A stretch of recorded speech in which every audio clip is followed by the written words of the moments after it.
নমস্কার, শুরু করছি আজকের সংবাদ।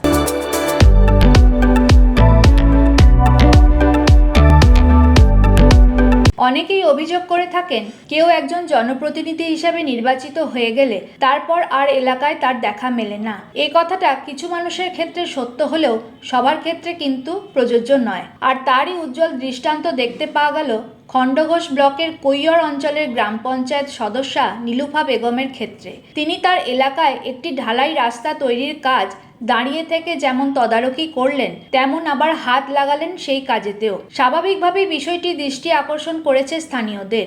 এ প্রসঙ্গে নীলুফা বেগম জানিয়েছেন, কৈয়র গ্রাম পঞ্চায়েতের গুইর গ্রামে দুর্গাপদ দত্ত বাড়ির এলাকা থেকে শুরু করে লক্ষ্মীনারায়ণ ঘোষের বাড়ি পর্যন্ত প্রায় 100 মিটার রাস্তা ঢালাই করা হচ্ছে। এই কাজ নিজে দাঁড়িয়ে থেকে তিনি তদারকি করছেন বলে জানালেন নীলুফা। তিনি বলেন, একজন জনপ্রতিনিধি হিসাবে এলাকার উন্নয়নমূলক কাজ সরেজমিনে দেখাটা আমার কর্তব্য, আর আমি সেই কর্তব্য পালনের জন্যই এখানে দাঁড়িয়ে থেকে সবকিছু করাচ্ছি। এই প্রসঙ্গে পূর্ব বর্ধমান জেলা পরিষদের অধ্যক্ষ তথা খণ্ডঘোষ ব্লক তৃণমূল কংগ্রেসের সভাপতি অপার্থিব ইসলাম বলেন, আমাদের সকলেরই খুব ভালো লাগছে দলের একজন নির্বাচিত জনপ্রতিনিধি হিসাবে এইভাবে দাঁড়িয়ে থেকে ঢালাইয়ের কাজ করাচ্ছেন। সেই কাজে নিজেও হাত লাগিয়েছেন। এটা একটা দৃষ্টান্ত বলা চলে। আমরা সকলেই জনপ্রতিনিধি, আমাদেরও উচিত এই ধরনের কাজ থেকে শিক্ষা গ্রহণ করা। অপার্থিব বলেন, যদিও এখানকার বেশিরভাগ জনপ্রতিনিধি নিজেদের কাজের ব্যাপারে যথেষ্ট সচেতন, তাই তারা সকলেই নিজ নিজ দায়িত্ব পালন করে থাকেন। নীলুফা বেগমের এই প্রচেষ্টা আমাদের সকলেরই ভালো লেগেছে।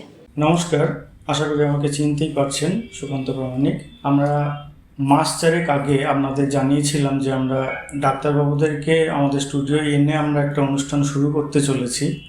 অনুষ্ঠানটা এরকম ছিল যে নাম এরকম, সঙ্গে ডাক্তারবাবু। আমরা তো ডাক্তারি বিভিন্ন সমস্যা নিয়ে, চিকিৎসা সংক্রান্ত বিষয় নিয়ে অনেক সময় সমস্যার সম্মুখীন হই। তখন চটজলদি কোনো সিদ্ধান্ত নিতে না পেরে হয়তো আশপাশের মানুষজন যা বলছে আমরা সেটাই করি ভয়ের কারণে।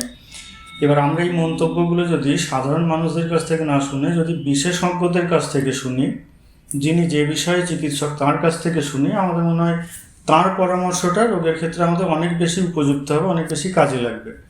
তো যথারীতি সেই জুলাই থেকে আমাদের অনুষ্ঠান চলছে, সঙ্গে ডাক্তারবাবু অনুষ্ঠান।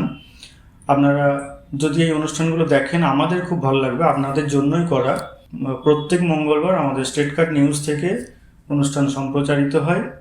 আপনারা সেখানে আসুন, দেখুন অনুষ্ঠানগুলো এবং আপনাদের মতামত যদি জানান, কিভাবে আপনারা উপকৃত হচ্ছেন বা কিভাবে উপকৃত হতে পারেন, কি বিষয় জানতে চাইছেন, এগুলো জানতে পারলে আমাদের সেই ধরনের অনুষ্ঠান করতে আরও সুবিধা হবে।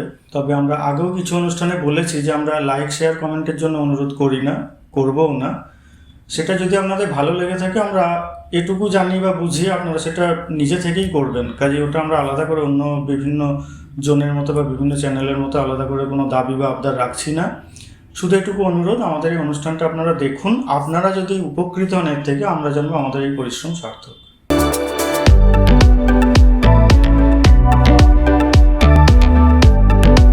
আজকের সংবাদ এই পর্যন্তই। নমস্কার।